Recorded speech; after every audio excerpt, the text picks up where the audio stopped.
guys, what is up? Pritesh from the PI podcast here. And it's been a minute since I've talked about the Atlanta Falcons, so I thought might as well for all my Falcons fans. I know some of us have subscribed. Some of you Falcons fans have subscribed to the channel, so I thought I might as well talk some more Falcons. And in recent media news, I see the Falcons roster being ranked as the last NFL roster out of all 32 teams, being number 32 dead last, and us being number 32 on power ranking, which is just crazy considering how the Texans roster and some other rosters like Jets, Jaguars, how their rosters are. Even though the Jets, I think they have a really good roster. Definitely something to think about. The Jaguars definitely, if you look at skill positions right there, a lot of players that shouldn't be underrated. I get why they're putting us 32 because of Marcus Mariota, but I don't see how he's the main reason behind us being ranked 32. There might be other reasons, but with the signings we have, there's no way we're the 32 ranked roster. And how the Houston Texans aren't. No offense to Houston Texans. But so today I am going to tell you guys why the Atlanta Falcons are not the worst roster in the NFL, and why our roster is so underrated right now. So first things first, I'm going to do something a little different. I normally start with the offense, but today I'm going to start with the defense, just to make things a little more easier, because offense, to be fair, is what we're all really excited about this year. Defense especially as well with all the big signings, so it could have gone either way. So at our defensive end position, we have Taquan Graham and Marlon Davidson. So if you remember Marlon Davidson, he got the pick 6 off of Tom Brady on the screen pass at the end of half in Atlanta last year. I don't think he'll ever forget that play in his career. I don't think anyone is. If you're a Falcon fan, I don't think you're going to forget that play. That was a very memorable play from last season. So I think he is a decent rusher and definitely getting a second year. And he's second on the depth chart. Taquan Graham is first on the edge rush. And I'm not too sure about Taquan Graham right now. Definitely one of the weaker links is our DN position. So, but also Grady Jarrett goes out there at edge rusher sometimes, not just D tackle. So we'll see. But mainly he goes in D tackle. At nose tackle, we just signed Eddie Goldman from the Bears. And Eddie Goldman is a beast in the interior line. And he can stop the run game no matter what. Just imagine him and Grady Jarrett back and right next to each other on the D line. I think it's going to be hard for running backs to get past. Definitely, depth is a big concern as well. But we got Anthony Rush, who showed signs and flashes of being really good last year at the D line position, and I think he's just gonna improve. And at D tackle, we have Grady Jarrett, one of the best D tackles in the game. Definitely, we just signed him to a future contract. So definitely, he's going to be a beast in that system. Been one of our best defensive players before AJ Tyrell for a long time now. So definitely super excited to have him sign an extension to play most of his career in Atlanta. Hopefully all of his career in Atlanta. So Grady Jarrett's just going to be a beast there. Depth chart, we have Vincent Taylor as well. Definitely not too sure about him. So I'll let you guys decide on that. Let me know what you guys' thoughts on Vincent Taylor. But as of right now, I'm not too sure about him. At outside linebacker, we have Lorenzo Carter. We got him from the New York Giants last year. Got him from the New York Giants. He was part of the Giants last year. And I think Lorenzo Carter is a speedy, agile linebacker, but he hasn't proven himself yet. So we'll see where the signing goes. There's a lot of good underrated signings this year. Definitely we didn't have the most cap space either. So definitely we had to pick and choose where we wanted to spend our cap space. And backing him up is D'Angelo Malone. One of our rookie draft picks. I think the fast, agile linebacker, just like Lorenzo Carter. All the linebackers are fast and agile. That's kind of what Dan Quinn kind of built on our defense. But I think Arthur Smith and company are kind of liking the agile, fast linebackers. That's why we kept some of them, like McCall Walker and Deion Jones. So definitely it's going to be interesting to see D'Angelo Malone in his first year. And on inside linebacker, starting inside linebackers from McCall Walker, or well, at least on this website. I'm pretty sure it's going to be Deion Jones and Rashaan Evans, but as of right now, our lads has McCall Walker first on depth chart, then Troy Anderson, our another rookie linebacker, and then Deion Jones the third, which is very weird. So potentially Deion Jones reportedly getting traded, but he's kind of hurt right now. That's why he's starting on depth chart. But once he's healthy, I'm pretty sure him and Rashaan Evans are going to be on the depth chart. I think Deion Jones can return to his former self. And we all know when Deion Jones is playing very, very well and in his prime, then Deion Jones is one of the best linebackers in the league. And Rashaan Evans was a very underrated signing that people didn't look at because people don't look at it right now. They only look at teams. A lot of people just look at teams when they're popular, like the Chiefs, the Rams, like that. So definitely, obviously, like the Jaguars, Jets, Texans, no one looks at their signings because they all think they're popular teams. But truth is, they're not. The Jaguars made a lot of good signings. The Jets are slowly building up something. The Texans are slowly building as well, and even the Falcons are. So, Rashaan Evans, I think was a very good pass rusher in Tennessee, but very good linebacker. He would often go in blitzes as the linebacker position, and he got a lot of sacks doing that. So I expect the same from him here as well. At backup as well, we got Nick Kwiatkowski, not too sure about him, and Dorian Etheridge. At outside linebacker, we have our second round draft pick that has potential to be, that has first round talent, and Arnold Ebiketie, nicknamed the Doctor of Pass Rush for a reason. I really think him and Ogundeji, who played well last year as a rookie, I think them two at outside linebackers are going to be key. And I think Arnold Ebiketie is going to kind of fix our pass rush as well, especially with him, Rashaan Evans, Lorenzo Carter, Grady Jarrett, Eddie Goldman. I think our pass rush is going to immensely improve from last year. And now getting to the good parts as well. A lot of good parts I already mentioned. Grady Jarrett, Rashaan Evans, Arnold Ebiketie. At our corner position, we have AJ Tyrell, one of the best corners, top 5 corner in the league already. He continues to just shine. Held receivers to 400 yards receiving last year in an 18-game season. That's just ridiculous. That's hard to do. And then on the other side of the cornerback position, we have Casey Hayward, who was also one of the best cornerbacks in the league last year. He was top 10, top 15, and he had so many pass deflects. He had a low coverage rating as well. When quarterbacks are throwing to his area, the pass rating for quarterbacks were low, and he just held receivers very well. And I think this was a very, very good. This was probably our biggest signing of the offseason, honestly.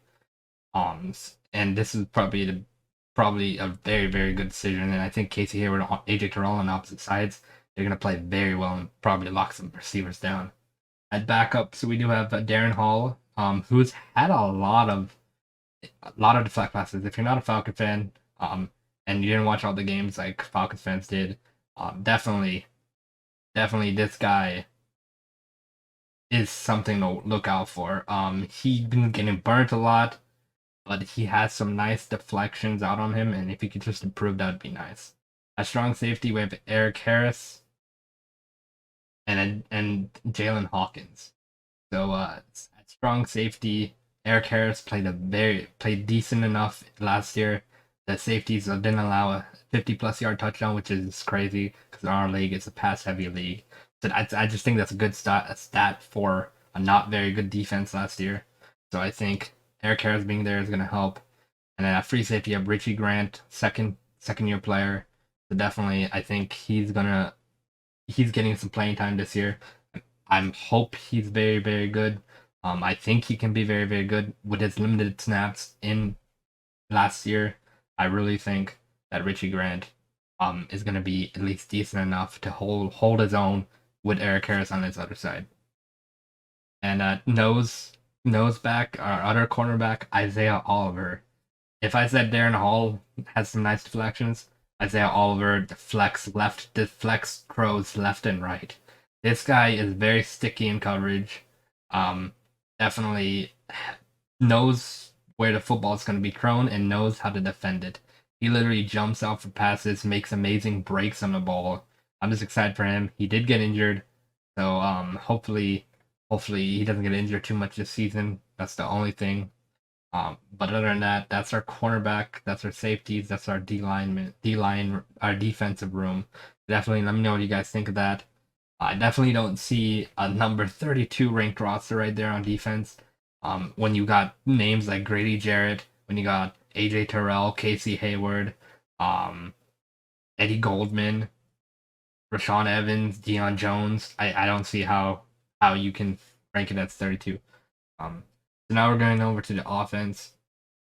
I'm gonna go over the linemen real quick. Our lineman isn't the best in the league, but I think it can be in the mid range this year if they all work together very well. Because I know Caleb McGarry is a very unreliable right tackle, and I think Jermaine Fetty is gonna get a real shot at right tackle position because Caleb McGarry was giving up so many pressures last year, made life hell for Matt Ryan. So I'm very worried about him. I think Jermaine Ifedi is gonna take his spot. And but in Jermaine Ifedi, Chris Lindstrom, very good last season. I think if I'm correct, the stats, he only allowed like one sack the whole season, which is crazy because our online wasn't the greatest last year. At center we have Matt Hennessy from last year. Definitely gonna see how he plays. I'm not too sure about him either. Definitely can improve. That's the only thing I'm worrying about. Jalen Mayfield, rookie last year, had to put him in a left guard. Didn't play great at all. So I'm hoping he improves. That's a liability there. Caleb McGarry was liability, but if we have Jermaine Ifedi there, I'm not as worried as I was with Caleb McGarry being there. And then Jalen Mayfield, I hope he can improve. If not, we're gonna have to find something else in left guard.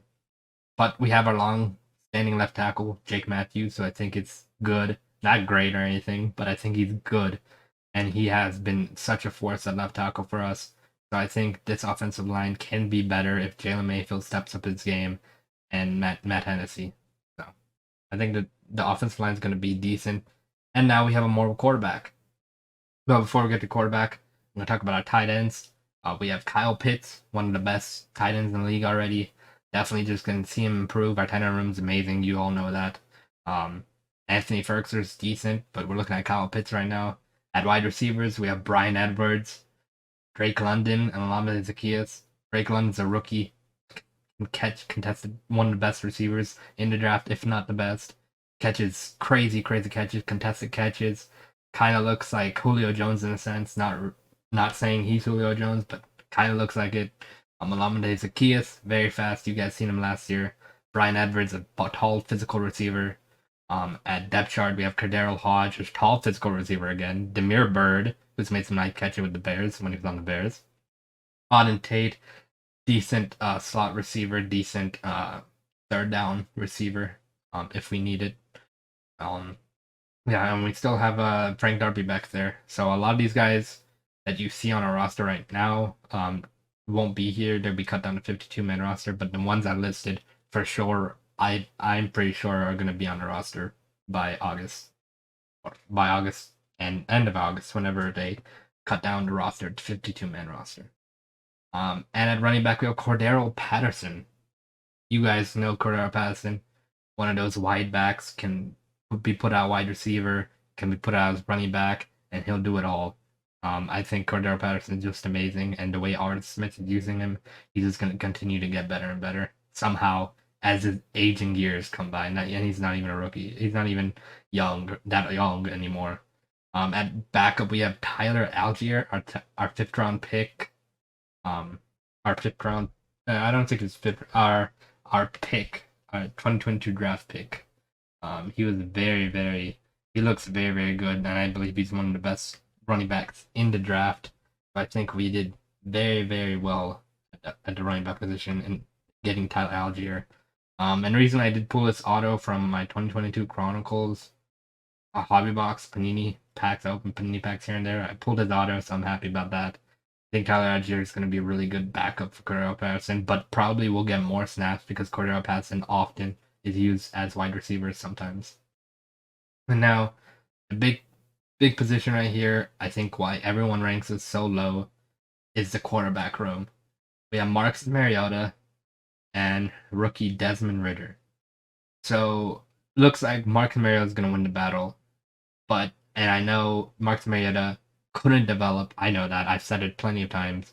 Marcus Mariota could not develop, and that was why he was out of Tennessee. And definitely, you saw his plays in Tennessee. He's a mobile quarterback. He can play well. Definitely didn't develop on his own, but I think his time with the Las Vegas Raiders and under Derek Carr, who's even rooting for him, to play well, I think it's gonna be a big factor for this. I think people are underrating Marcus Mariota right now because they've seen him and why he got cut from Tennessee and why he was a backup in Las Vegas. But I think he's really improved, and he's back with Arthur Smith, which he's familiar with. You talk about these wide receiver quarterback reconnections. Talk about a coach and quarterback reconnection in Arthur Smith, Marcus Mariota. I think Marcus Mariota is very, very underrated signing. I didn't like him at first, but I see why we had him. He's possibly could be a bridge quarterback, who knows? But I think he's going to be playing better than people expect him to. And a backup Desmond Ritter, our rookie quarterback we drafted. He might sit this year. We don't know if Marcus Mariota doesn't play well. He might start.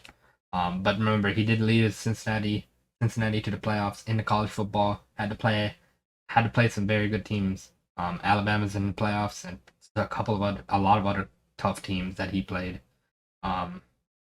that are in the college playoffs, and he somehow made the playoffs. So definitely, he's got some grit in him. So I'm excited for him.